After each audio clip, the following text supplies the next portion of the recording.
kakauwi na nga kami galing Jollibee and titingnan na natin guys kung ano yung mga nakuha natin. Before that guys, ipapakita ko muna sa inyo yung nakuha ko last year dun sa version A. So meron tayo ditong Aya, Gwen, Colette, Maloy, and naalala ko guys, bumili rin ako nung Modest Beanie collaboration. Buksan na natin to guys.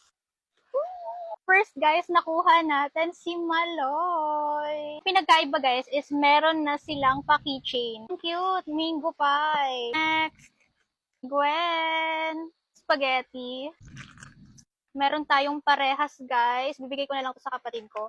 Oh my gosh, sana unti lang yung parehas. Oh my gosh, it's Sheena. Sheena, and yung keychain niya naman is bucket meal. Diba? Oh my gosh! Maloy and Colette! Maloy and Colette.